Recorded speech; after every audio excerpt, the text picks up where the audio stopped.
ஆண்டவரே உம்மை நாங்கள் வரவேற்கிறோம் அப்பா. எரேமியா 17வது அதிகாரம் 7வது வசனம், கர்த்தர் மேல் நம்பிக்கையாக இருந்து கர்த்தரை தன் நம்பிக்கையாய் கொண்டிருக்கிற மனுஷன் பாக்கியவான். கிறிஸ்துவுக்குள் பிரியமானவர்களே, ஆண்டவராக இயேசு கிறிஸ்து மேல் நம்பிக்கை வைக்கிற ஒவ்வொருவரும் பாக்கியவானும் பாக்கியவதுமாய் இருக்கிறார்கள். தானியேலின் புஸ்தகத்தில் சாத்ராக், மேஷாக், ஆபேத்நேகோ என்ற 3 நபர்களை பார்க்கிறோம். இந்த 3 நபர்களும் கர்த்தர் மேலே நம்பிக்கையாக இருந்து கர்த்தரை தவிர வேற தேவனை தொழுது கொள்வதில்லை என்று சொல்லி ராஜாவுக்கு முன்பாக நிற்கிறார்கள்.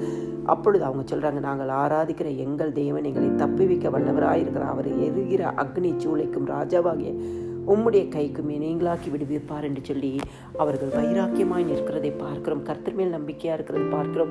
7 மடங்கு அதிகமாய் அந்த அக்னிச்சூளையில் போடப்பட்டாலும் கர்த்தருக்காக நின்ற நிமித்தமாய் அந்த அக்னி அவர்கள் மேல் பலன் கொள்ளாதபடிக்கு ஆண்டவராகிய தேவன் அவரோடு உலாவி வந்தார்களாம். கிறிஸ்துவுக்குள் பிரியமானவர்களே, ஆண்டவர் மேல் நம்பிக்கை வைங்க. உங்களோட கர்த்தர் இருந்து எல்லா விதத்திலும் ஆசீர்வாதத்தை தருவார். ஆமேன்.